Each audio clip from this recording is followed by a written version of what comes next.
buenas noches, son las 8 en punto y es lunes, entonces es día del programa Teoría del Caso. Los casos médicos presentados de la mano de los expertos. El día de hoy estamos transmitiendo, como siempre, a través de la plataforma Zoom y simultáneamente a través de Facebook Live de Yo Soy Médico 17, a quien, como siempre, agradezco que nos facilite su plataforma para llegar a más profesionales de la salud. Si usted es miembro de un colegio médico o es jefe de enseñanza de un hospital público o privado y requiere una de las pláticas que damos en Medical Legal Center relacionadas con COVID, certificación, responsabilidad médica, cómo evitarlas, consentimiento informado, expediente clínico, etcétera, no duden en contactarnos. Lo haremos a través de nuestra plataforma sin ningún costo, por supuesto, con una aportación de Medical Legal Center para usted en tiempos de pandemia. Solamente tiene que enviar un correo electrónico solicitándolo a atención.mlc@gmail.com, atención sin acento.mlc@gmail y con mucho gusto lo estaremos agendando. Les recuerdo que estas pláticas, este programa Teoría del Caso se graban y están disponibles para usted en YouTube. Entra a YouTube, teclea Medical Legal Center y hay un apartado de todos los casos médicos que se han visto hasta el día de hoy. También le recuerdo que en Facebook de Medical Legal Center, Diana López, nuestra especialista en neuropsicología, genera una cápsula especialmente para ustedes los martes y los jueves. Les recuerdo nuestras redes sociales de Medical Legal Center en Facebook, Twitter e Instagram. Por favor, visítenos en Instagram. Estamos subiendo cada día contenido de mayor valor. Yo les recuerdo que nuestro invitado del día de hoy estará haciendo preguntas a lo largo de la plática o al final. Lo interesante es que puedan realizar todas las preguntas que consideren necesarias. El próximo miércoles tenemos nuestra masterclass, tenemos a María José Reyes con un tema de COVID muy interesante. Les haremos llegar la información, o estará en redes sociales. Les pido también que nos ayuden a invitar a más profesionales de la salud a través de cuando le lleguen redes sociales, que la compartan en su correo electrónico, WhatsApp, etcétera. Ahora sí, para mí es un gusto, un honor poder presentar a alguien con quien he compartido muchos foros. La Asociación Mexicana de Cirugía General, para mí, es una agrupación que me ha adoptado, porque yo no soy médico, es de solamente médicos, y esta agrupación lleva desde hace muchos años un trabajo inmenso en la parte de prevención de eventos de responsabilidad, lleva cursos de peritos, etcétera, y es ahí donde hemos sido compañeros en muchos foros en estos cursos. Nuestro invitado de hoy, a quien me permito presentar, es un gran hombre, alguien con mucha experiencia, con mucho conocimiento, con mucha astucia. Bueno, me refiero del doctor José Ignacio Guzmán Mejía. Él es médico cirujano por la Universidad La Salle, también es especialista en cirugía general por la UNAM, es especialista también en medicina del trabajo, también por la Universidad Nacional Autónoma de México, también en Derecho Sanitario por el IESP, tiene un máster en medicina forense por la Universidad de Valencia, España, es diplomado en cirugía en el ámbito pericial por la Asociación Mexicana de Cirugía General y UNAM, y por supuesto es médico adscrito al Servicio de Cirugía del Hospital General de México. Hoy nos hablará de un caso, tiene muchos casos, me consta cómo los presenta con un dinamismo, con un entusiasmo. Él, cuando le pedí que nos hiciera favor de presentar este caso, él tenía varios y yo creo que le costó trabajo elegir en cuál, porque tiene muchos, y él nos va a hablar de Corpus Alenium, no sin antes señalar que todas las personas que participan en estos foros que hemos organizado para usted lo hacen de manera completamente altruista, con el único fin de aportar a la comunidad médica en estos tiempos de pandemia. Y sin más preámbulo, doctor Guzmán, muchas gracias por aceptar. Pues aquí estamos, buenas noches, gracias a ustedes por la invitación. No sé si me estén viendo en la pantalla. Perfectamente, lo escuchamos, lo vemos y ya puede Perfecto. compartir pantalla, Pues doctor Guzmán. les agradezco Lo dejo, mucho, sí, perdón. Les lo dejo con agradezco el mucho. mejor público, que son los profesionales de la salud, y nos vemos más tarde. Bueno, pues muchas gracias, Abraham. Pues la presentación fue realmente inmerecida, realmente pues somos amigos, hemos trabajado muchos años hemos estado en el Comité Médico Legal de la Asociación y ahora del Colegio de Especialistas en Cirugía General en la Ciudad de México y el área metropolitana. Y bueno, Abraham siempre ha sido un apoyo muy importante para nosotros y para muchos médicos. La tarde de hoy vamos a platicar un poquito de, el título es Corpus Alienum, cuerpos extraños intraabdominales, gosipiomas. Pero antes de empezar esto, me gustaría semblantear las características de nuestro auditorio. Entonces vamos a hacer una serie de preguntas. Aquí está la primera, ¿verdad? Si pertenecen ustedes al personal de salud, por favor, aquellos que puedan. Vamos muy bien.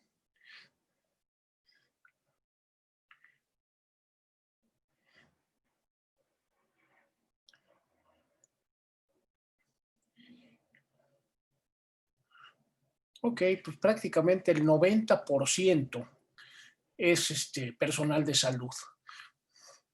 Vamos a realizar otra nueva pregunta, la pregunta número 2. La pregunta número 2, ya se me botó aquí esto. La pregunta número 2 es, vamos a iniciar si usted es médico especialista en cirugía general. La idea de esto es ver si el auditorio está más o menos compenetrado con la actividad pericial para ver qué enfoque le vamos a dar a la plática y que le sea más de utilidad a todos.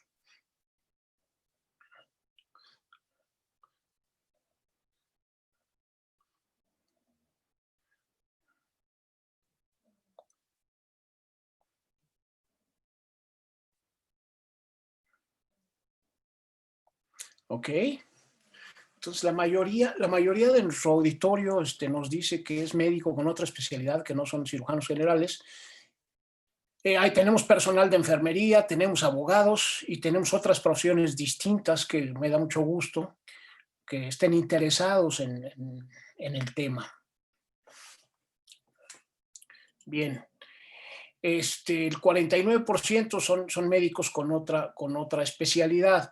Vamos ahora a la tercera pregunta. ¿Ha participado usted en algunas otras sesiones de estudio de caso?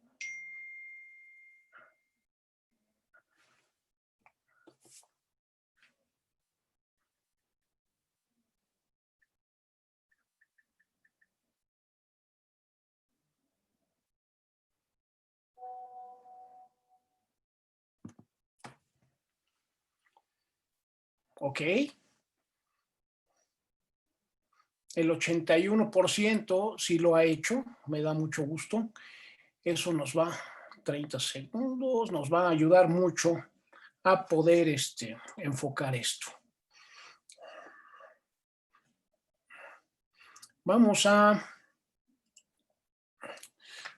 hacer la última pregunta. ¿Tiene usted capacitación en el área pericial?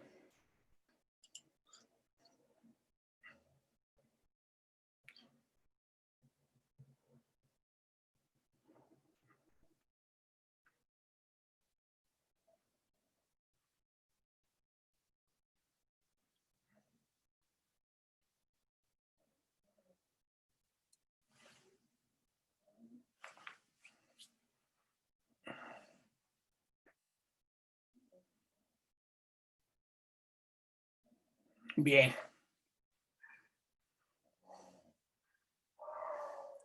Pues prácticamente el 70% no tiene capacitación en el área pericial. Luego entonces vamos a empezar a compartir la pantalla y vamos a iniciar entonces con nuestra plática.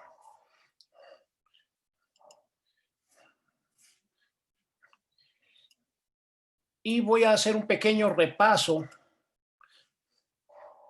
de los principales aspectos relacionados con la pericia médica, porque esto les va a servir prácticamente a todos los participantes. En algún momento, ustedes al tener alguna especialidad o simplemente al tener alguna licenciatura, pues son considerados expertos en esa área y pueden ser requeridos por alguna autoridad o por este, algún elemento de impartición de justicia para que participen como expertos en el área de medicina o en el área de sus especialidades. Entonces, creo que es importante que ustedes tengan la idea de cómo vamos a analizar los casos o qué es lo más importante para el análisis de los casos. Bien. Entonces, vamos a analizar los puntos básicos para analizar un caso médico legal y que podamos desarrollar este estudio de caso de una manera uniforme para que ustedes entiendan más o menos cuál es la dirección que estamos tomando para analizar los diferentes casos. ¿Qué vamos a evaluar? No vamos a evaluar al médico, no vamos a evaluar a su trayectoria, vamos a evaluar el desempeño en un caso concreto, ¿sí? El médico generalmente es una persona que tiene experiencia, que ha hecho muchos procedimientos similares, pero en algún momento esa actividad pues puede tener algún error o algún problemita. Y bueno, hay que detectarlo, no de manera punitiva, sino para corregir los procesos y ayudar a que la calidad de la atención sea cada vez mejor. Bien, vamos a entender por atención médica, de acuerdo al reglamento de la Ley General de Salud en materia de prestación de servicios y atención médica, artículo 7º, como el conjunto de servicios que se le dan al individuo con el fin de proteger, promover y restaurar su salud. Y el servicio de atención médica es el conjunto de recursos que van a intervenir de una manera sistemática para prevenir y curar las enfermedades que afectan a los individuos, así como la rehabilitación de los mismos. Entonces, un proceso de evaluación es un proceso interdisciplinario, participan muchas personas con diferentes enfoques. Y la idea es mejorar la práctica médica, ser un medio de educación continua, mejorar los procesos y la calidad de la atención y también apoyar a la impartición de la justicia. Y el acto médico se va a evaluar desde el punto de vista científico, desde el punto de vista ético, jurídico, desde el punto de vista de los derechos humanos, que entraría dentro de lo jurídico, pero generalmente se separa un poquito, y la evaluación del proceso de atención. Entonces, ¿cómo lo vamos a evaluar? Bueno, la ley reglamentaria del Quinto Constitucional nos dice en su artículo 34 cómo. Si el profesionista procedió correctamente dentro de los principios científicos y técnica aplicada al caso. Si él mismo dispuso, ¿verdad?, de los instrumentos y materiales que requería. Si en el curso del trabajo se tomaron todas las medidas indicadas para obtener un buen éxito. Si se dedicó el tiempo necesario para desempeñar correctamente el servicio convenido. O cualquier otra circunstancia que pueda ser de utilidad. Aquí hay algo muy importante. Cuando esto se lleva a cabo en un proceso de impartición de justicia, esto se tiene que mantener en secreto y solamente se puede hacer público cuando la resolución sea contraria al profesionista. Entonces, esto no se debe ni se puede estar ventilando ni por la prensa, ni por otro tipo de medios de comunicación, ni en los pasillos, ni en todos lados. ¿Sí? Exige confidencialidad. ¿Qué es pericia? Bueno, pues es una tarea para resolver casos concretos como el que vamos a ver el día de hoy, ¿sí? Y consiste en un debate o en una interpretación sobre un hecho, un concepto, un principio técnico o un principio jurídico, de acuerdo a las circunstancias de modo, de tiempo y del lugar donde se llevó a cabo ese hecho o ese principio técnico.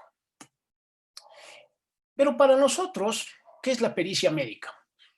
Y para los que no son médicos, pues, ¿qué es la pericia, no? Es el conocimiento, la sabiduría, la práctica y conocimientos de una ciencia en especial, para nosotros, la ciencia médica. Es propia del médico por el hecho de que el médico tiene una cédula, tiene un título y ejerce la profesión. Y esta pericia se le puede ser, o le es muy útil al legislador para generar una serie de leyes que ayuden a mejorar el Sistema Nacional de Salud y que le permitan al ciudadano tener acceso, ¿verdad?, a los servicios de salud. Esta información se le presenta también al funcionario administrativo para mejorar los procesos de atención o al juez si somos requeridos para una controversia que se dirime ante un tribunal. ¿Qué es un dictamen pericial? Bueno, es una opinión fundada, emitida por personas con una preparación especializada en alguna ciencia, técnica o arte. ¿Para qué? Pues para esclarecer alguno o algunos de los hechos que son materia de esa controversia que desencadenó en un juicio. ¿Qué es la prueba? Bueno, es una actividad procesal para demostrar la existencia o inexistencia de un hecho o de un acto.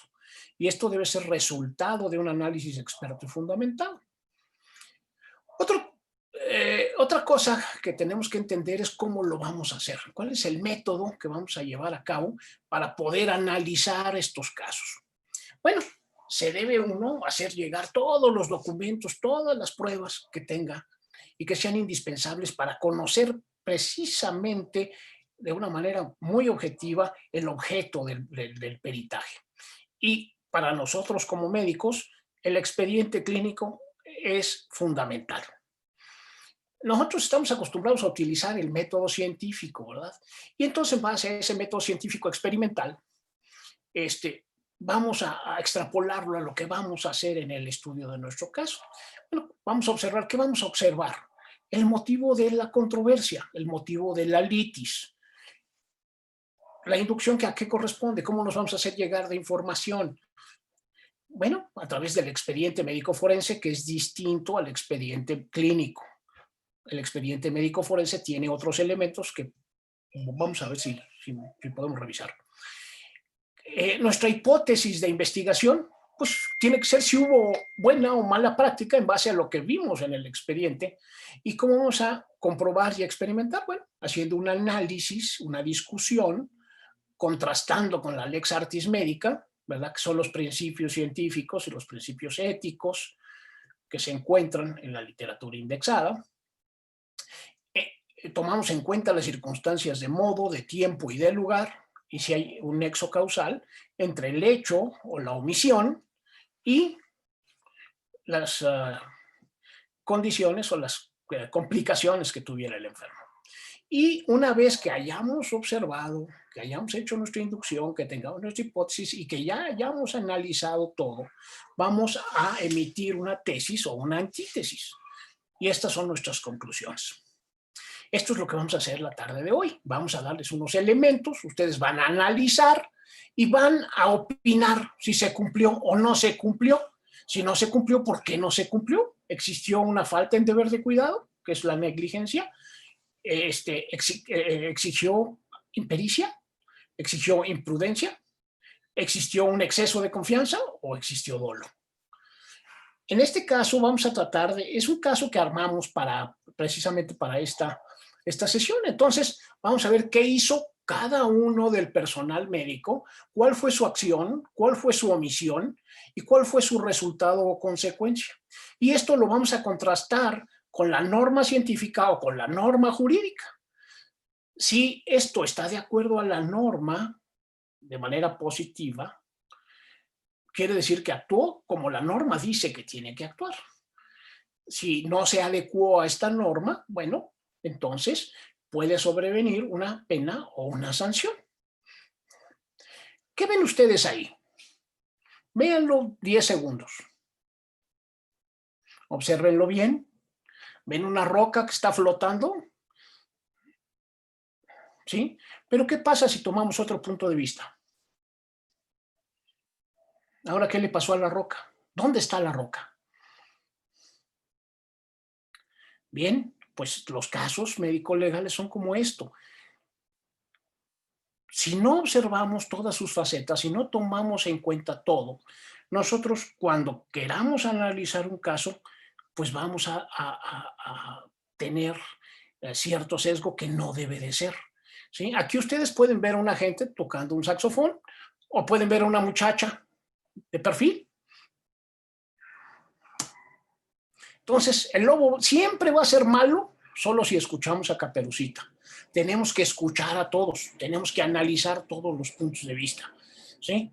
Para no vamos a decidir si el vaso está vacío o está lleno, vamos a analizarlo en su conjunto. ¿Cuáles son las características de lo que tenemos de nuestro análisis? Olvídense de la palabra dictamen, vamos a hablar de nuestro análisis de caso, de nuestro trabajo en el estudio del caso o en nuestra teoría del caso, nuestra teoría de qué se hizo bien o qué se hizo mal. Bien, nuestro análisis debe ser objetivo. ¿Qué significa esto? Que debe estar en base a pues, lo que nosotros conocemos, debe estar apegado a la lex artis médica y debe observar la legislación sanitaria vigente.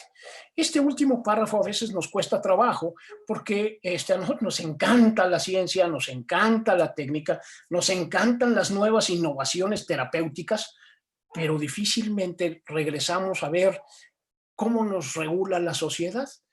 Cualquier deportista profesional conoce las reglas de su deporte, ¿verdad? Hasta de niños, los niños conocen las reglas de sus deportes. Y los profesionales también saben qué reglas existen en el fútbol soccer, en el fútbol americano, en el básquetbol, en el béisbol, en la lucha libre. Todos los deportes y todas las actividades humanas están reglamentadas. La medicina también nos reglamenta la sociedad. ¿Para qué? Para limitar el actuar médico en beneficio de la sociedad. Y nosotros no conocemos las reglas de nuestro deporte. Nosotros somos profesionales de la medicina y difícilmente nos acercamos a la norma jurídica que nos regula. Y solamente nos acercamos a ella cuando tenemos un problema o cuando tenemos alguna demanda o cuando tenemos alguna controversia médico-legal. Este dictamen también debe ser imparcial. No debemos tener prejuicios, no debemos tener preferencias ni a favor ni en contra de nadie. Nosotros estamos analizando un proceso, lo repito, no estamos juzgando, para eso está el juez. Nosotros le vamos a dar al juez los elementos que le permitan determinar si ese proceso de atención fue adecuado o no fue adecuado. Y eso es lo que vamos a aplicar ahorita en el caso que vamos a ver. Tiene que ser concreto. No se vale que dispersemos y que digamos muchas cosas que no versen sobre el hecho, sobre la persona o sobre la cosa que son el objeto de nuestra opinión o de nuestro peritaje. Debe ser preciso, debe estar apegada a la verdad científica y fundamentado en la mejor evidencia posible. Para esto nos auxilian mucho las guías de práctica clínica. Debe ser muy claro, lo debe entender cualquier persona, cualquier persona que sepa leer. Entenderse con facilidad por los no expertos. ¿Para qué? Para que ese conocimiento, para que ese auxilio que estamos brindando les sea de utilidad.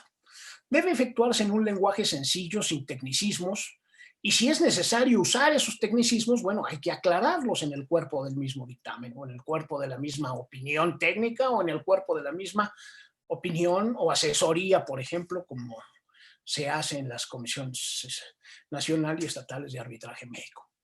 Vamos a analizar y describir cada evento de atención, cada parte del proceso, y podemos detectar si hubo una acción o una omisión de cada actor que influyeron en el desenlace no óptimo del proceso. Entonces, tenemos que recordar también que para ser objetivos y ver todo, como habíamos dicho, desde todos los ángulos, escuchar un aforismo hipocrático que dice: conviene en efecto que no sea solo él, no solamente el médico, quien haga cuanto deba de hacer, sino también el enfermo, los presentes y los demás. Entonces nosotros tenemos que conocer los derechos y las obligaciones del médico, del paciente y de la institución. Cada quien con su bronca, a cada quien le toca una parte, y esto, el conjunto de todo esto, es la atención médica.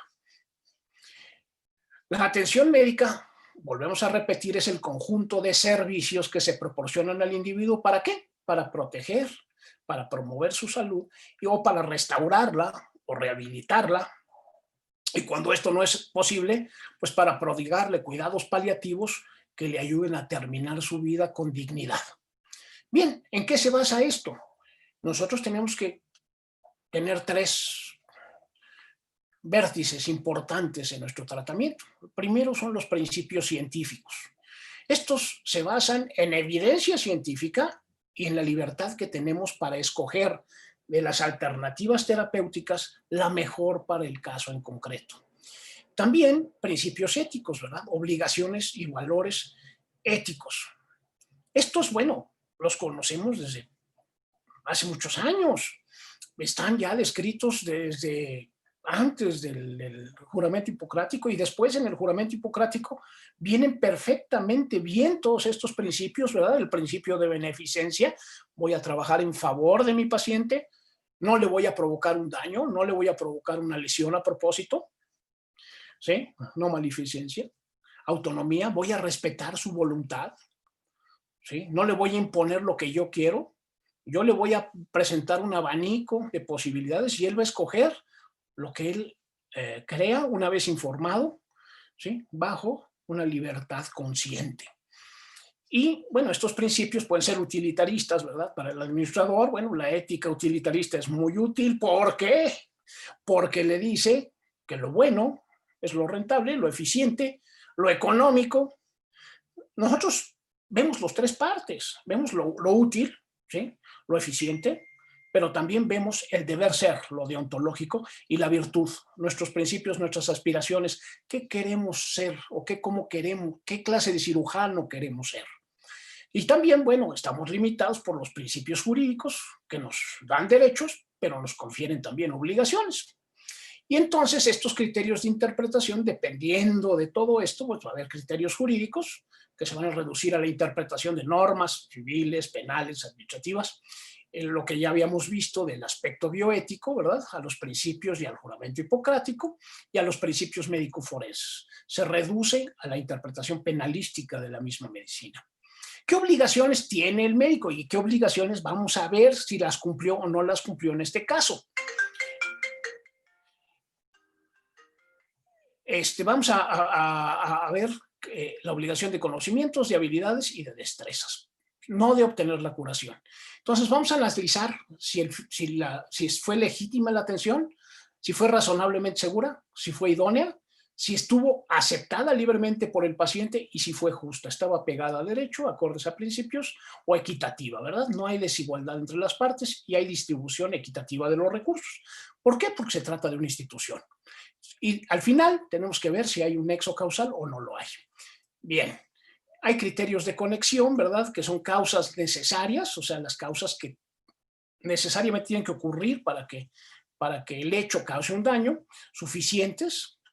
La causa puede producir por sí solo el efecto, pero no necesariamente, y contribuyentes solamente incrementan la posibilidad.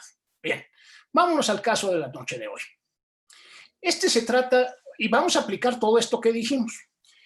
Se trata de un enfermo masculino de 25 años de edad, con cuadro de 2 meses de evolución caracterizado por dolor abdominal localizado en cuadrante inferior derecho del abdomen. Refiere constipación, náusea y vómito. Acudió a médico particular que lo manejó a base de ciprofloxacino y fenazopiridina sin mejoría, por lo que acude al servicio de urgencias. Sus antecedentes son: madre de 56 años, que le hicieron una oforectomía derecha a los 25 años por un cistadenoma seroso del ovario. Padre de 60 años con antecedentes de orquidectomía izquierda por probable tumor testicular no especificado. Hermana de 28 años con masa anexial de 25 centímetros no especificada y resecada a los 24 años sin resultado histopatológico. Él tiene tabaquismo y alcoholismo positivo, marihuana fumada en 3 ocasiones, según él nada más, y traumatismo contuso de cadera derecha hace 5 años al caer de su bicicleta, manejada médicamente sin ningún dato de fractura. Sus antecedentes no patológicos, ¿verdad? Pues nada más las exantemáticas de la infancia y las inmunizaciones quirúrgicos. Es importante, se le hace una apendicectomía abierta hace 8 meses, en marzo de 2013. en el mismo hospital público de segundo nivel donde está solicitando la atención. Y cuando llega, pues ven este abdomen, ven esta masa ahí, y en la nota inicial, ¿verdad? Dice que acude a las 23 horas por dolor abdominal, no ha cedido, pero solicita su alta voluntaria. Y al día siguiente se presenta a las 7 de la mañana y siendo atendido hasta las 11:30 horas. Aquí queremos hacer una pregunta.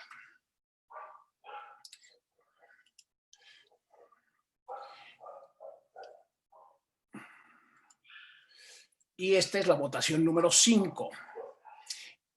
¿Creen ustedes que existió criterio de oportunidad toda vez que el enfermo solicitó la atención a las 23 horas y la nota refleja que se le proporcionó la atención hasta 11 horas después?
¿Ok? El 75% de ustedes consideran, ¿sí? Que no hubo una oportunidad adecuada en la atención, porque hubo diferimiento en la misma. Y sí es cierto, hubo cierto diferimiento en la misma, parte de ella, bueno, porque el paciente se retiró, pidió su alta voluntaria, y la segunda porque llegó temprano y se tardaron más de 3 horas en atenderlo, ¿verdad? Claro, seguramente se hizo un triage en urgencias y dentro de ese triage él no ameritaba una atención de emergencia. Entonces, estas son las indicaciones, ¿verdad? Solicitan ellos bueno, ellos encuentran que, déjenme, voy a apagar esto.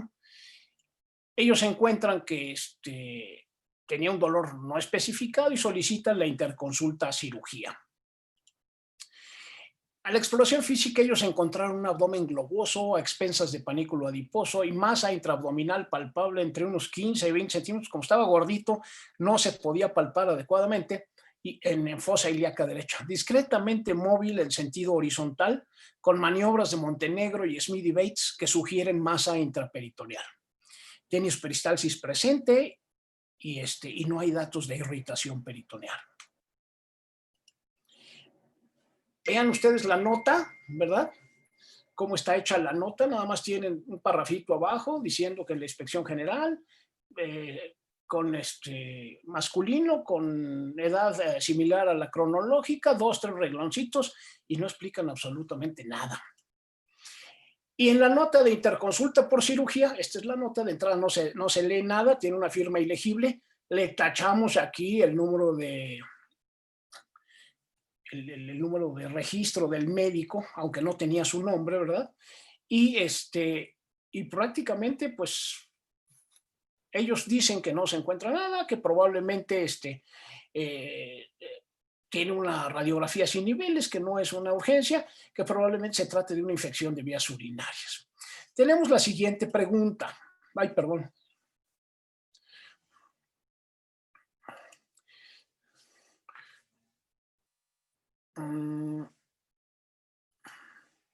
La pregunta es la pregunta número 6.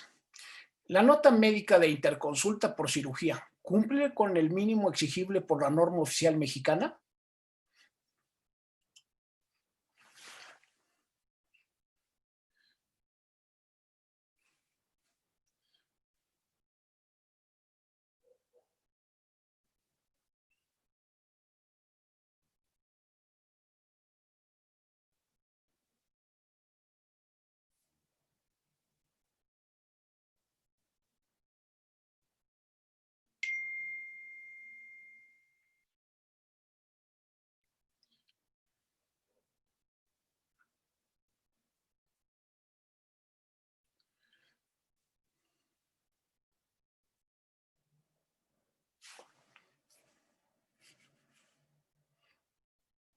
Muy bien.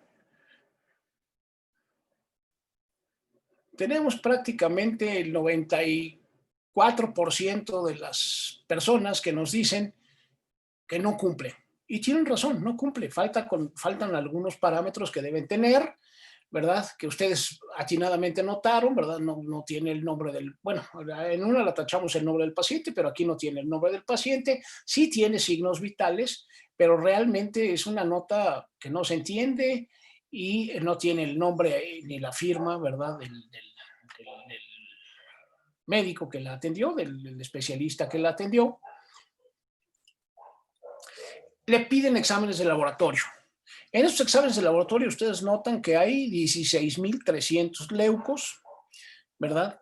Y que y ya de una vez le pidieron tiempos de coagulación porque por esa masa abdominal pensaban llevarlo y lo llevaron a cirugía.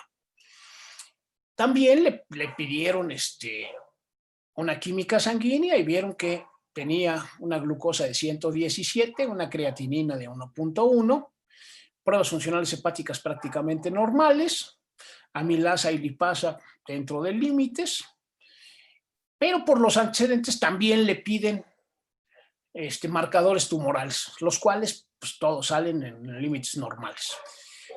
Le piden también estos estudios de abdomen. Vamos a mostrárselos.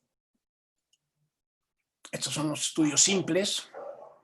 Les voy a dejar unos 5 a 10 segundos para que, como radiólogos, que creo que aquí están, aquí en la lista hay un radiólogo muy connotado, el doctor Enrique Mainero Crespo, que fue presidente del consejo y presidente de la asociación de radiólogos. Me da mucho gusto saludarlo.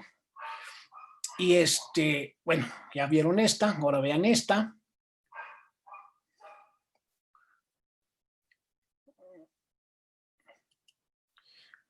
Se pide también ultrasonido.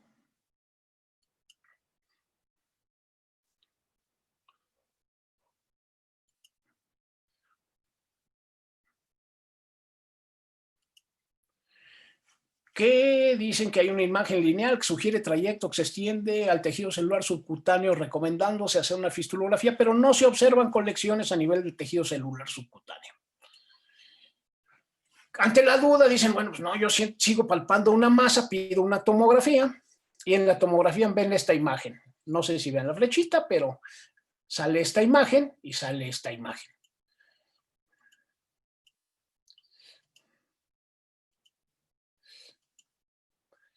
No se cuenta con el reporte escrito. Volvemos a hacer una pregunta.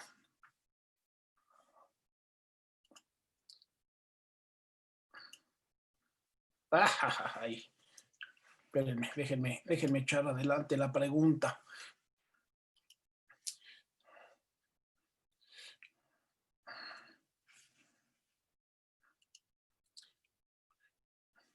Ok, vamos a hacer una pregunta nuevamente.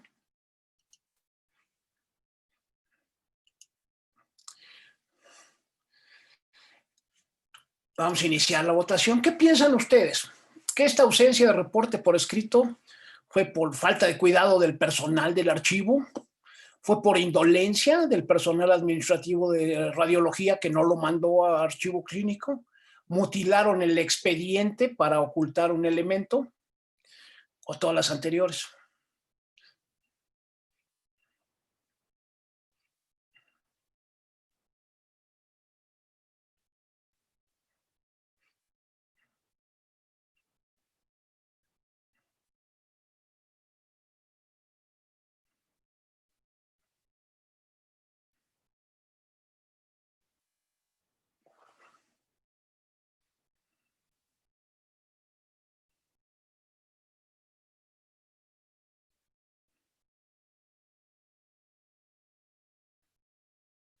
Ok. El 60% de ustedes piensa que hubo un poquito de todo. Una falta de cuidado por el personal de archivo clínico, que es habitual, indolencia por parte del personal administrativo del departamento de radiología que se tarda un poco en mandar los resultados ya sea el sistema, cuando hay MEDSIS y cuando hay sistemas de reporte en un expediente clínico electrónico, o mutilaron el expediente para ocultar un elemento de prueba, que puede ser. Ahorita lo vamos a tratar de probarlo, ¿no?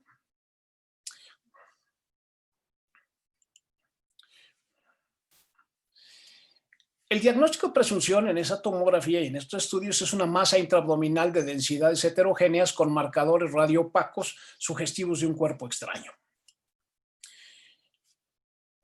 Vamos a ver aquí también, vamos a hacer una serie de preguntas. Mamacita linda, esta cosa es muy sensible. No, no quiere.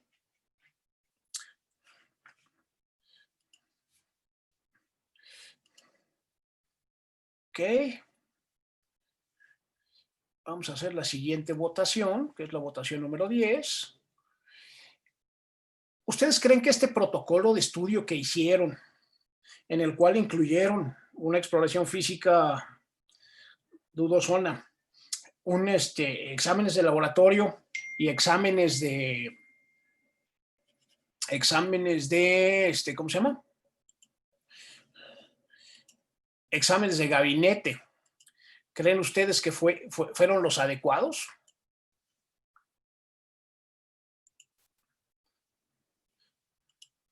Ahí está la votación.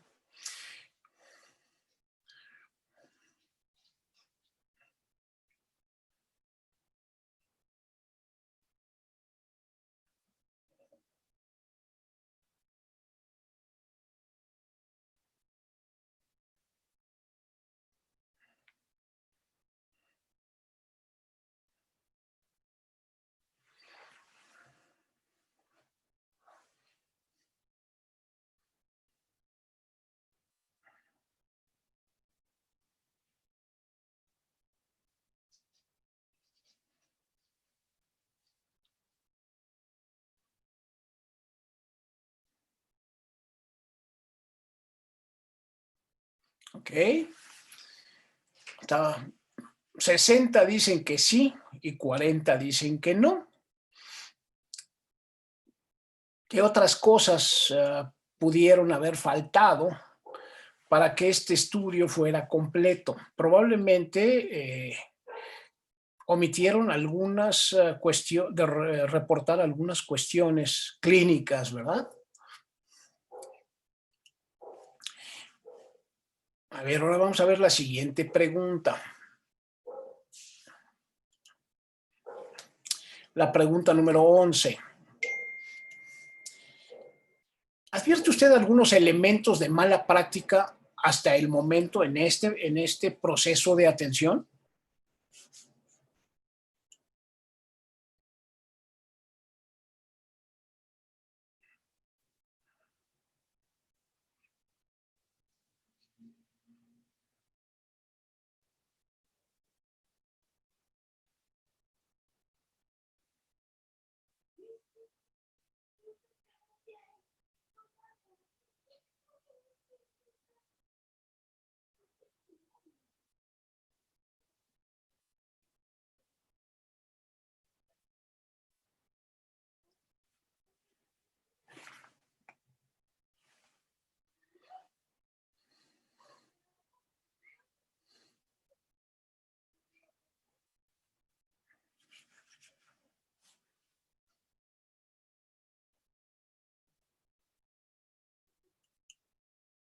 Bien, el 71% de ustedes considera que sí hubo elementos de mala praxis, probablemente relacionadas con la omisión de informar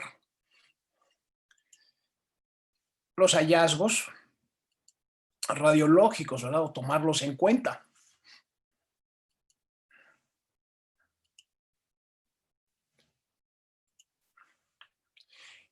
La siguiente pregunta es, con estos datos, cuando ustedes tienen esta clínica de que el paciente fue operado 8 meses anterior por una apendicectomía abierta, cuando ustedes tienen esas imágenes tomográficas y clínicamente encuentran una masa intraabdominal que no está dando datos de irritación peritoneal, ¿Cuál de las siguientes opciones terapéuticas creen ustedes que le brindaría al paciente el mayor bien posible?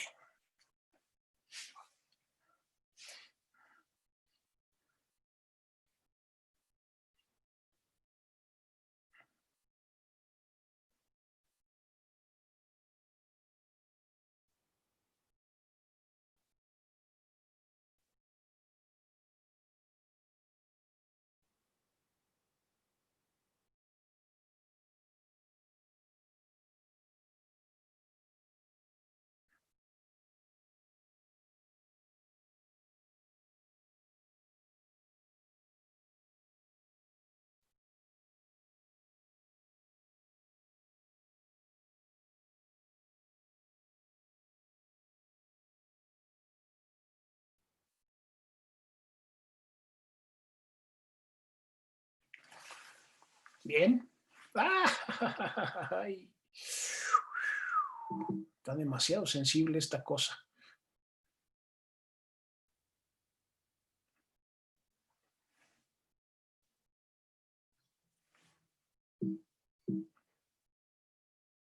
Bueno,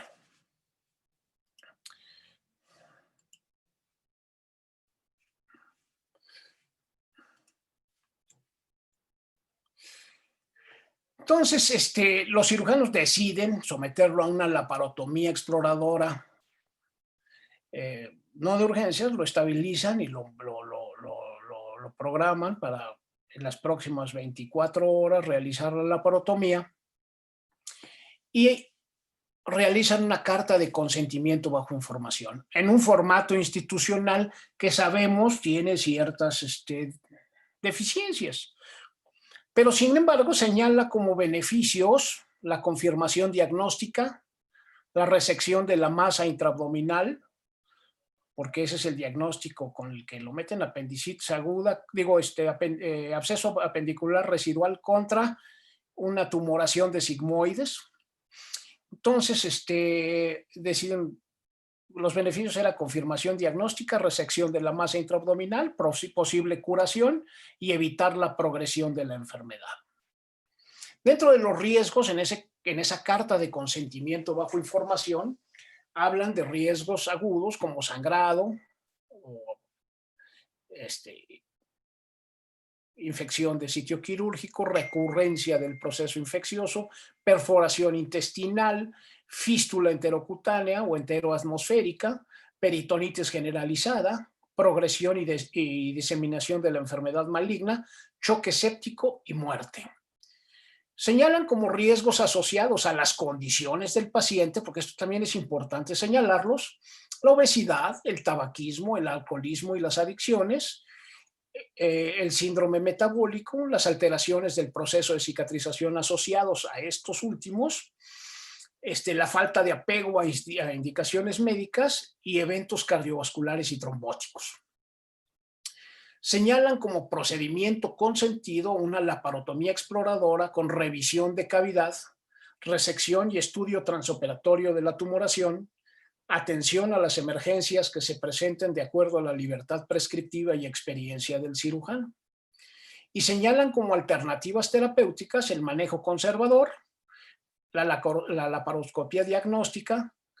Sin embargo, las desaconsejan por las circunstancias de modo y de lugar donde se va a llevar a cabo la atención, un hospital de segundo nivel donde no hay laparoscopia, y además de la posible naturaleza maligna de la enfermedad, que es difícil pues segmentarla, fraccionarla, aunque se pueda resecar por vía de laparoscopía, tendrían que hacer un procedimiento videoasistido, ¿verdad? O mano asistido, y entonces pues disminuirían, sí, un poquito las desventajas de una cirugía abierta, pero no obtendrían totalmente las ventajas de una cirugía laparoscópica. Y señalan la posibilidad de revocar el consentimiento, solicitar una segunda opinión, y señalan que el paciente entendió y comprendió la información y tuvo la oportunidad de aclarar todas sus dudas. No cuenta con firma de testigos idóneos. Les voy a poner me las iba yo a saltar, pero les voy a poner a ustedes unas jurisprudencias donde se señala, ¿verdad?, que a través del consentimiento bajo información ¿verdad? Que es necesario que le den a conocer el procedimiento, los riesgos que implica la intervención, porque a través de este el paciente asume los riesgos y consecuencias inherentes o asociados a la intervención. Sin embargo, no excluye la responsabilidad médica cuando exista una actuación negligente. ¿Por qué es importante? Bueno, porque estos son los criterios de la Corte, ¿verdad? Aquí también dice que se puede afirmar que el consentimiento informado en materia médico-sanitaria cumple con una doble función. Por un lado, la autorización de una persona para someterse al procedimiento o tratamientos médicos, ¿verdad? Y por otra, el cumplimiento por parte del médico de su deber de informar. También nos habla en la parte inferior de los criterios de excepción. Igual, el supuesto de excepción, ¿verdad? Es prácticamente la cirugía de urgencia. En la hoja de reporte quirúrgico, y esto es muy importante porque aquí viene toda la discusión del caso, se detecta tumoración a nivel de colon sigmoides adherida a la pared del mismo, la cual se reseca completamente. Hay abundante material purulento no fétido que se envía a cultivo, no se encuentran fístulas y hay una ausencia quirúrgica del apéndice secal. En la hoja de enfermería se lee, se retira compresa retenida en cavidad con secreción de aspecto purulento, se envía a patología, sin embargo, tampoco hay resultado histopatológico. Y vámonos un poquito más rápido porque, déjenme ver, aquí hay programa, aquí hay preguntas. Teníamos la 16, me voy a regresar, perdón, es que esta cosa, la malevolencia de los objetos inanimados.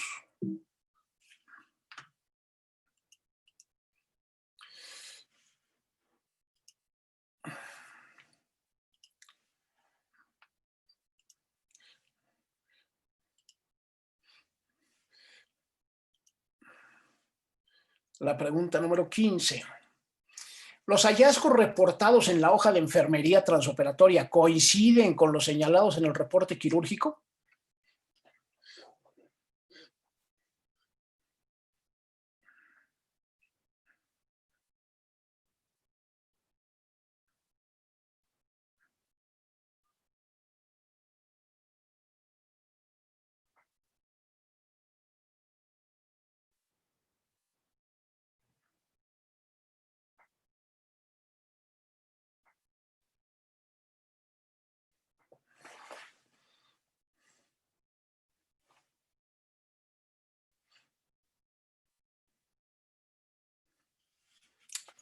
Ok. Efectivamente, más del 90% de ustedes dicen que no es que no hay concordancia entre lo que dice el cirujano y lo que dice la hoja de enfermería.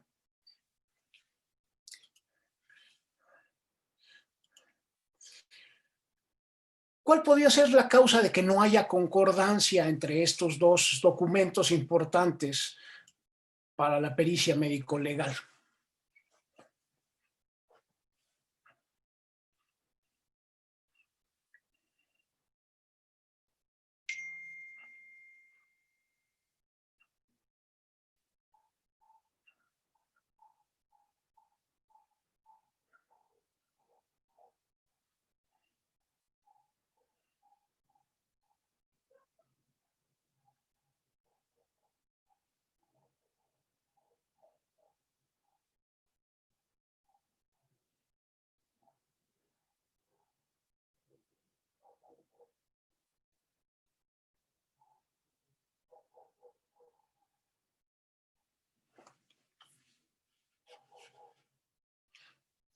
Ok, la mayoría señala que el cirujano quiso ocultar los hallazgos para proteger a la institución y a sus compañeros de una posible demanda, sabiendo que el paciente, bueno, al final vamos a saber en la hoja de trabajo social que el paciente es abogado.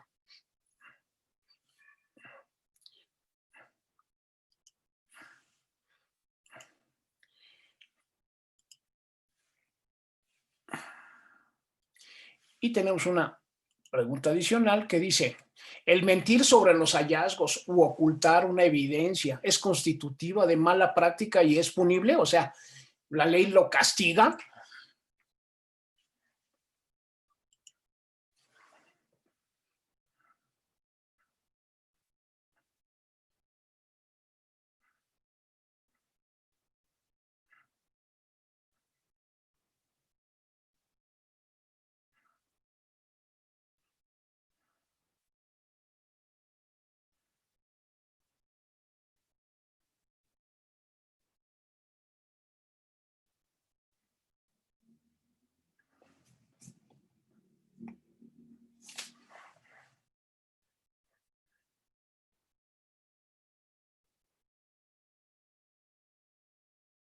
Ok, la gran mayoría está de acuerdo y dice que sí.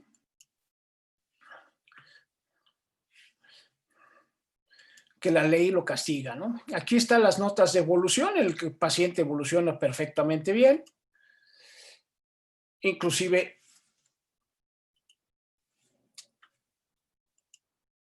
¿verdad? No tiene mayor problema y va a ser dado de alta prácticamente 8 días después de haber sido operado. No tenemos reporte histopatológico. Lo que nos llama la atención es que hay 3 notas del día 28. Vean esta nota que está aquí abajo. Alta hoy, una firma, y no tenía el nombre del médico, tenía nada más su clave, semejante a las firmas anteriores.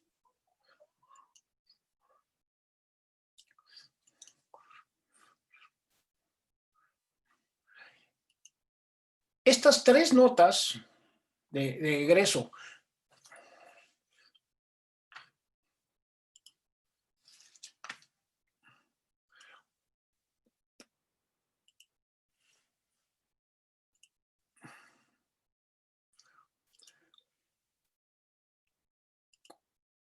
cumplen con lo mínimo requerido por la norma oficial mexicana del expediente clínico. Así se debe hacer una nota de egreso.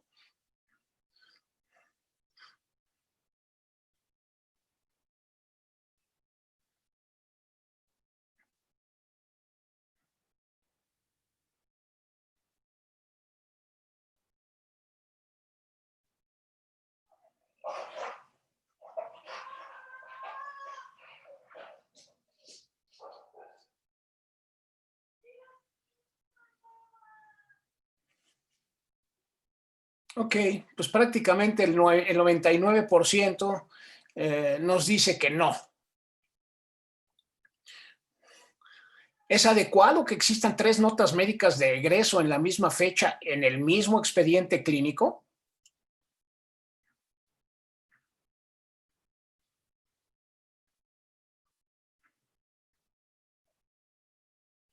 Bien, entonces vamos viendo que hay ciertas deficiencias de tipo documental que pudieran ser tributarias de mala práctica. El 98% nos dice que obviamente no es adecuado. Vamos a la pregunta número 20. Con los elementos de prueba pericial que tienen ustedes, ¿verdad? Con los antecedentes, con lo que se encontró o que se dice por parte de la enfermera que se encontró en el transoperatorio, ¿creen ustedes que el diagnóstico fue correcto?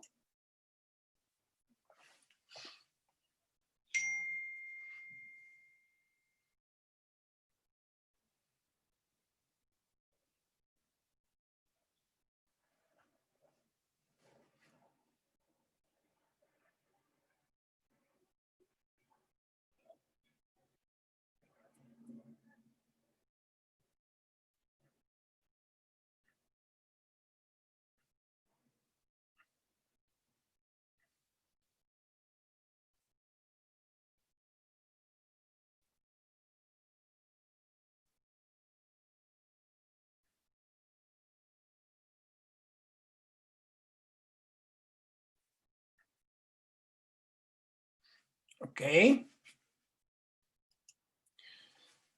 El 80% dice que el diagnóstico no fue correcto y están en lo correcto.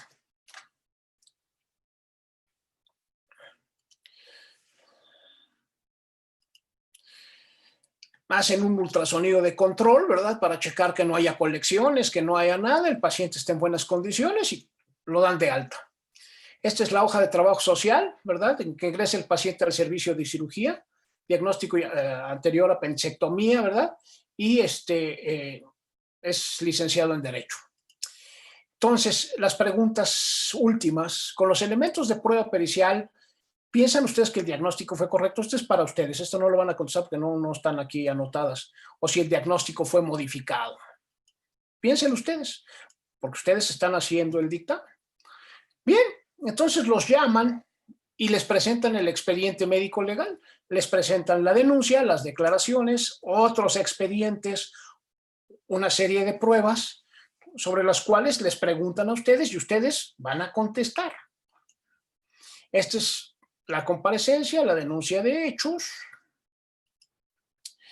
¿verdad? En esa denuncia exigen la responsabilidad profesional médica, la responsabilidad institucional por negligencia y lesiones con relación causal a la apendicectomía realizada en la misma unidad en marzo de 2013. Aquí empieza la averiguación previa. Acuérdense que estamos en 2013. Ahora ya modificó un poquito y ya son carpetas de investigación, ¿verdad? Y en el expediente previo pues estaba incompleto y se van a rescatar algunas notas, como es la nota de urgencias, el consentimiento informado, la hoja de reporte quirúrgico, la hoja de reporte anestésico y algunas fotografías tomadas por el interno que entregó al enfermo junto con un juego de imágenes de rayos X, que son las que presentamos. Aquí está el consentimiento informado, en un formato institucional, ¿verdad? En el cual no hay nombre del médico, nada más menciona sangrado, infección de la herida y peritonitis, sepsis y muerte, y después a mano le agregaron retención de cuerpo extraño intraabdominal, una firma de quién sabe quién, porque no tiene nombre, ni está en, bueno, sí está en la rayita, pero esto a mí no me dice nada, a quién le informaron o cómo le informaron, y se agrega a mano retención de cuerpo extraño intraabdominal. Los reportes transoperatorios, en el reporte quirúrgico se advierte la siguiente fase. Se solicitó cuenta de textiles e instrumentos. Esta es la primera cirugía, la de marzo. Se solicitó cuenta de textiles e instrumental y se reportó como completa. No se señala quién la realizó. En la hoja de enfermería se señala cuenta de material completo. Aquí está la hoja. Aquí ven que cuentas de gastos y canalizaciones realizadas por, ¿quién sabe? Si está completo o no está completo tampoco dice, y acá tampoco lo dice, ¿verdad? Y nada más dice doctor X y doctor Y, sin firma, o sea, el apellido del doctor, no está el nombre completo. Y vean ustedes quién autorizó, este es el consentimiento bajo información, ¿verdad? Una X en la firma del paciente que no dice nada, y una firma ilegible en la persona responsable. ¿Creen que esto es adecuado? En la nota preanestésica y postanestésica, pues lo mismo, un paciente de 157 kilos con unos 70, ¿verdad? No pueden poner el bloqueo, el paciente no se deja y no coopera y exige que lo duerman. Total, lo duermen a pesar de los riesgos. Y, bueno, presenta estas fotos que le dieron, ¿verdad?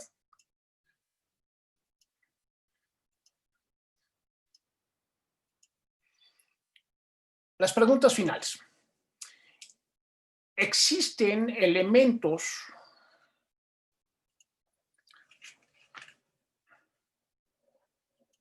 hoy la tecnología y yo me lleva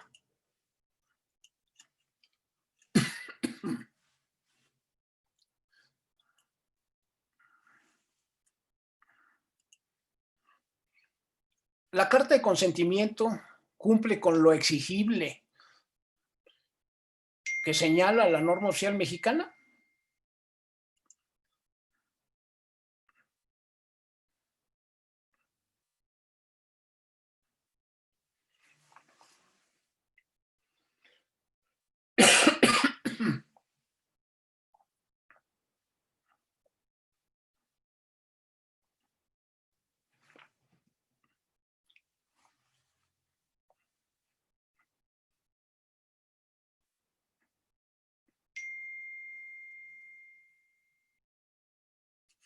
Ok. La mayor parte de ustedes, 93%, nos dicen que no.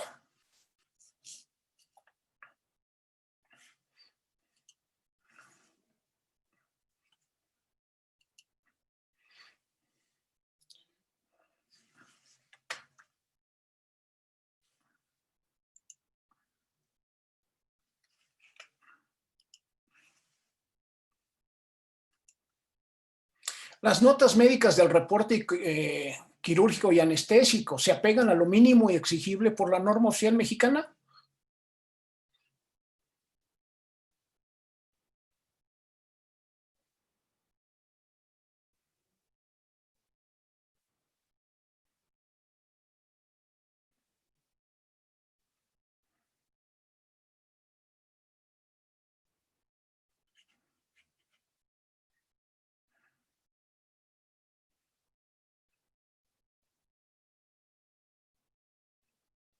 Ok. El 95% de los votantes dice que no. Y estoy de acuerdo con ellos.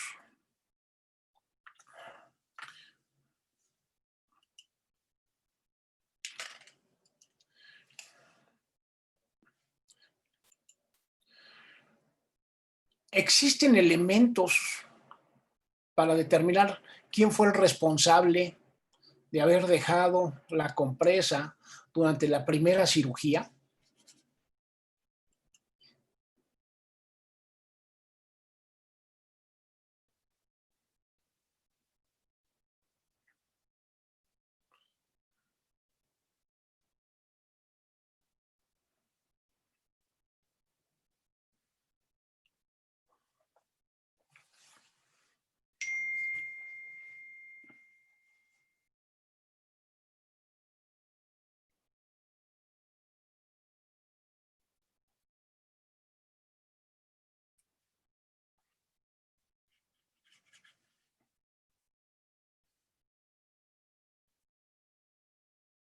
Caray, está muy peleada, 53 contra 47.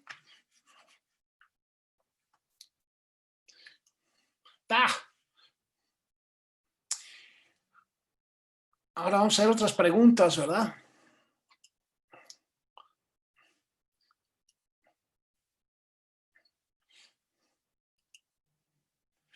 ¿Contribuyeron las características del paciente obeso en la posibilidad de olvidar un cuerpo extraño en la cavidad peritoneal? Un paciente que estuvo batallando, que no se dejó poner bloqueo, que andaba inquieto.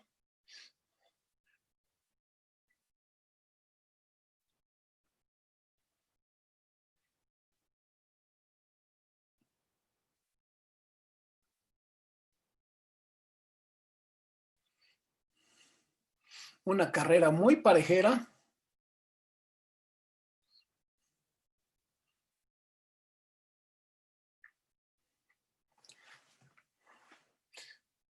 Ok.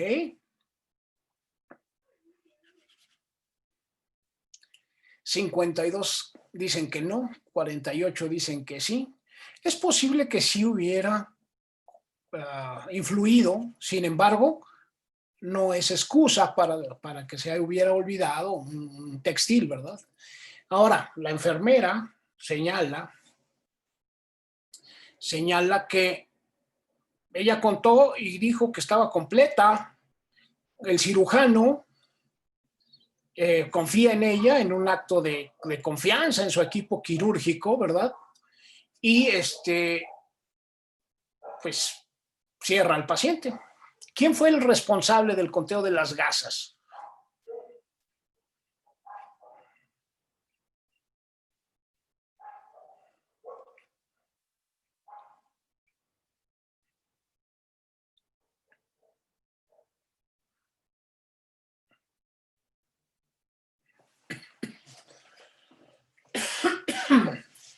Ay, con su permiso voy a tomar tantita agua.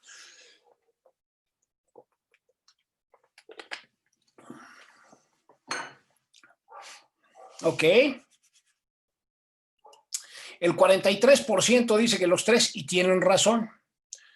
¿Por qué tienen razón? Bueno, vamos a seguirle. ¿Y qué nos dice la jurisprudencia al respecto?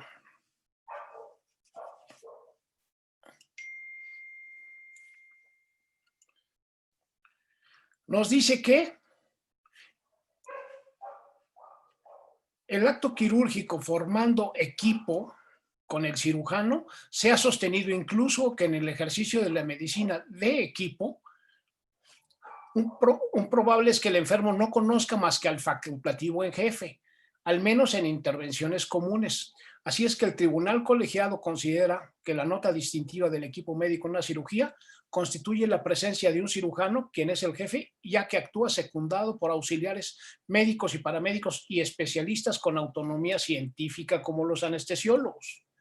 Pero hay otras, sí, que nos dice que cuando no se pueda determinar entre todos ellos quién fue el agente que causó el daño, responderá exclusivamente el jefe del equipo médico. Esto es importante para ustedes. ¿verdad?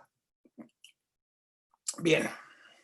Entonces, el equipo, y para los hospitales privados, bueno, mientras ellos proporcionen todo el material, todo el equipo, todo el servicio de enfermería de manera adecuada, ellos no tienen responsabilidad y no se va a realizar la responsabilidad civil por parte de esa institución. ¿Cuál considera usted que fue cuál consideraría usted que fue la conducta adecuada para este caso?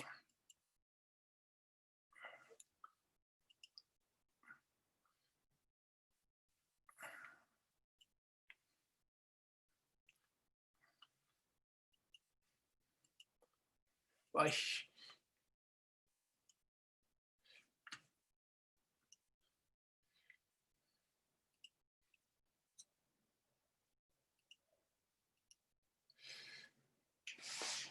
Por parte de los médicos que reintervinieron al enfermo. ¿Quiénes incurrieron en responsabilidad profesional? ¿Y fue correcto que el interno tomara fotografías? Se supone que son las 26 a las 28 y no las tengo aquí registradas. En mi lista se acaba en la número 25. Entonces, estas se las dejo de tarea y las vamos a contestar. Y hay dos preguntas finales muy interesantes que me gustaría que participara el licenciado Abraham. Déjeme apagar esto y irme Yo estaré listo siempre aquí, doctor Magaña. Adelante. A ver, ¿por qué otras vías jurisdiccionales y no jurisdiccionales podría el enfermo solucionar su controversia y exigir sus derechos? Bueno, en el caso particular, a que recordemos que las vías jurisdiccionales son aquellas que son vinculantes. Particularmente está la vía civil, la vía penal y la administrativa, pero también tiene forma de solucionarlo en vías no jurisdiccionales. Esto es donde no existe un tribunal.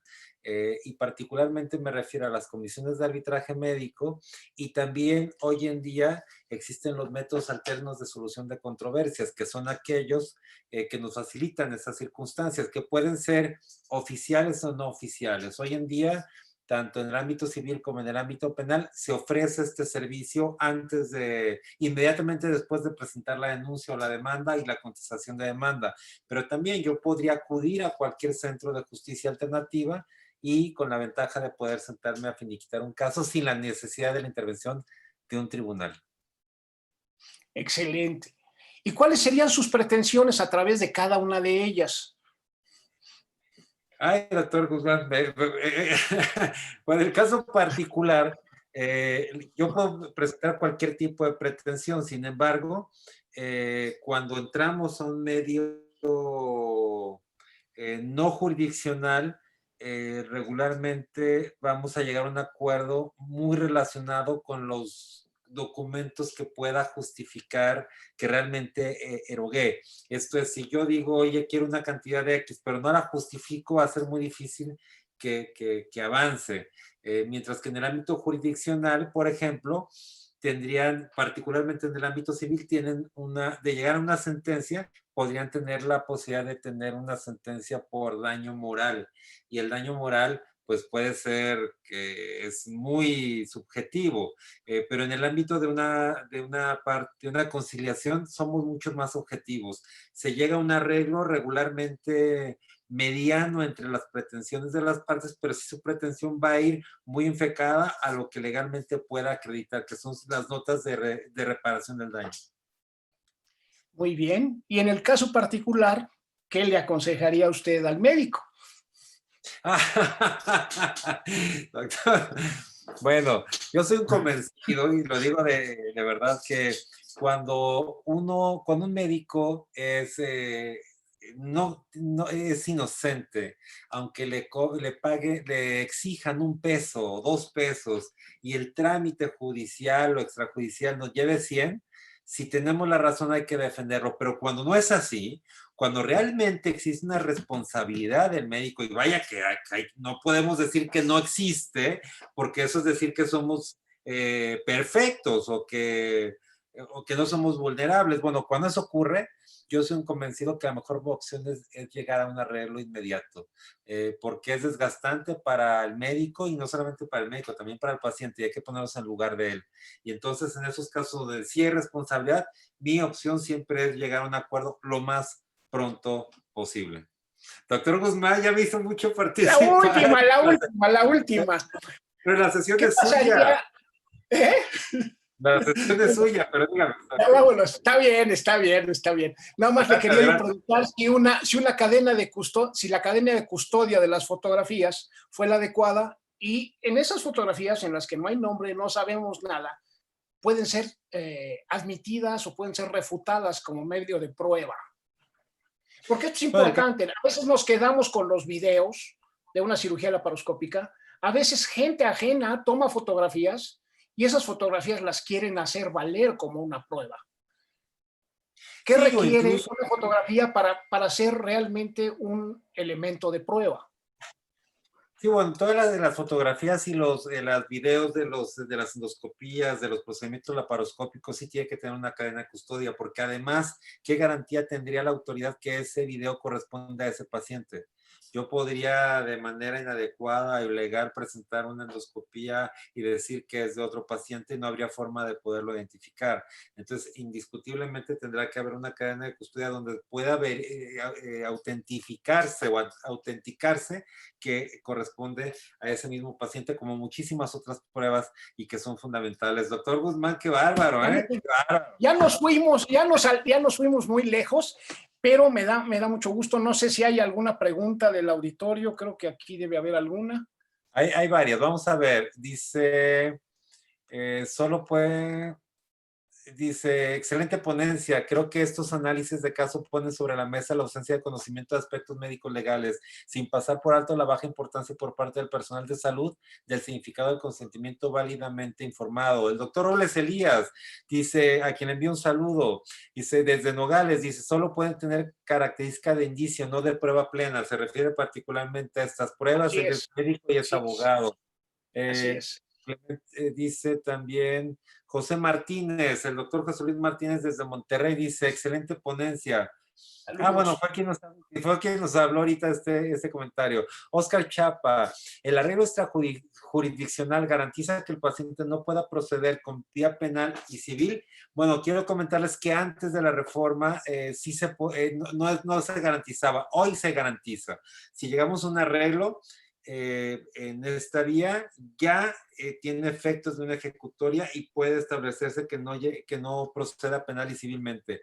Antes de la reforma del 2000, antes del 2016, Así es. no lo garantizaba. Hoy ya lo garantiza.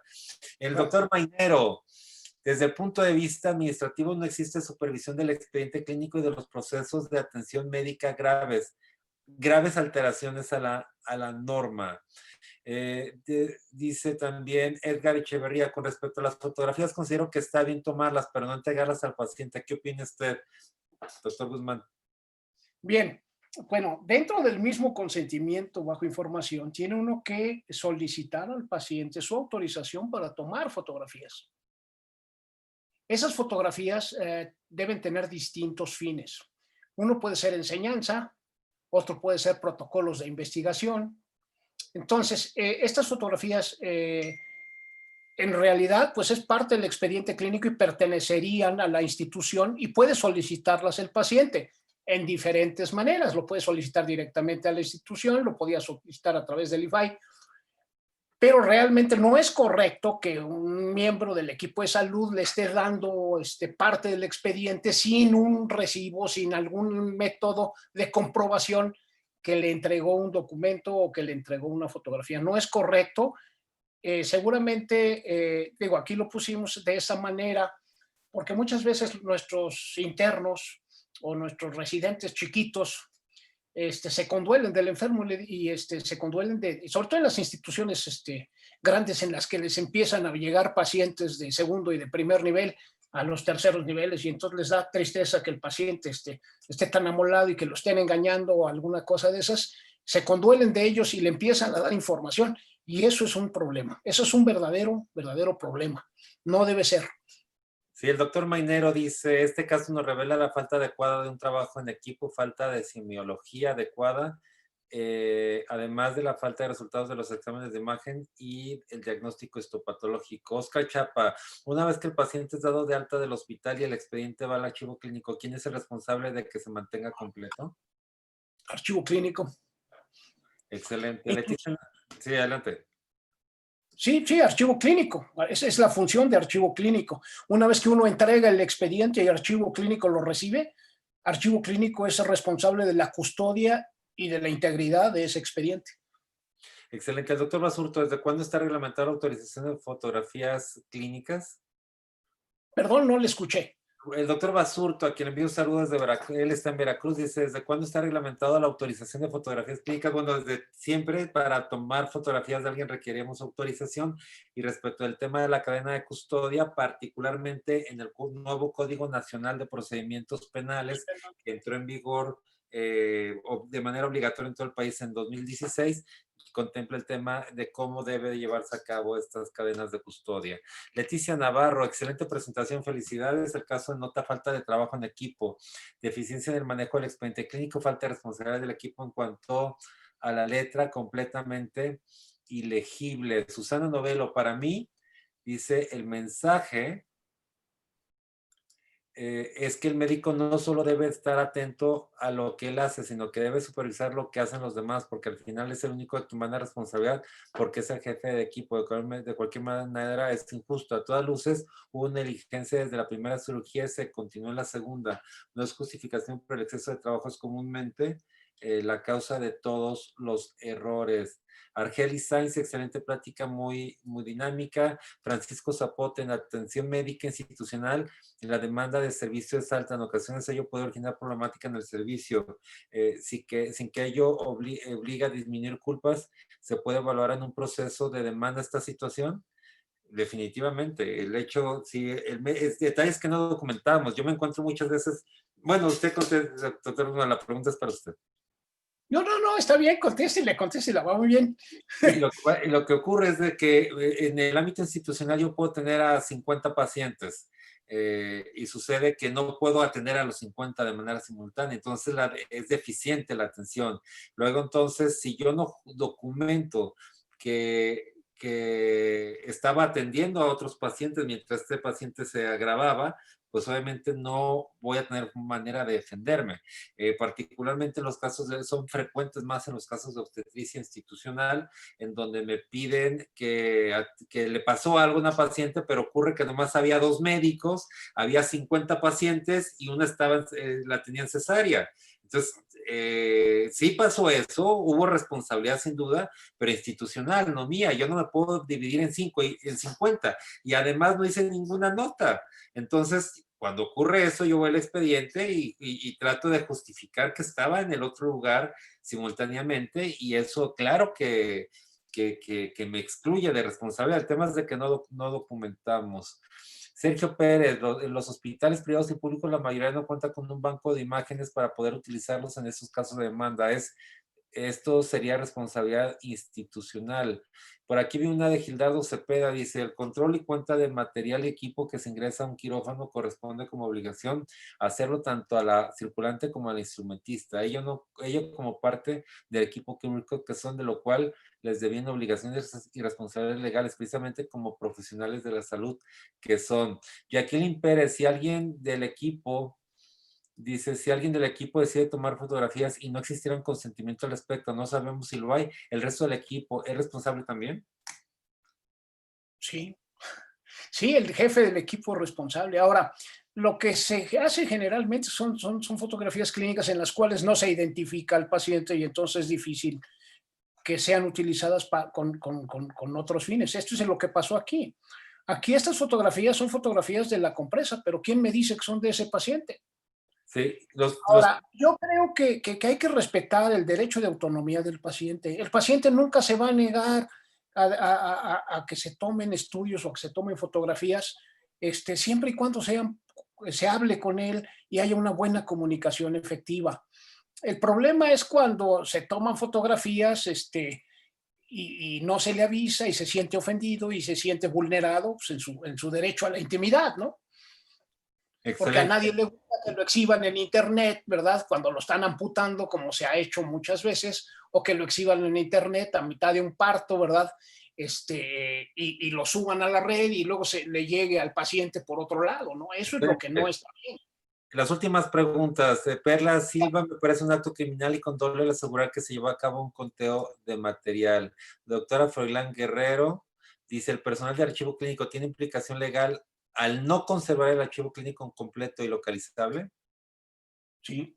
Absolutamente sí. Esmeralda Quesada, muy representativo, desmenuzado el caso, gran interés, excelente. Rodolfo Briones, excelente plática. El expediente clínico es la única defensa que tiene el médico. Desafortunadamente, el nivel institucional, el tiempo, el número de pacientes es un factor determinante.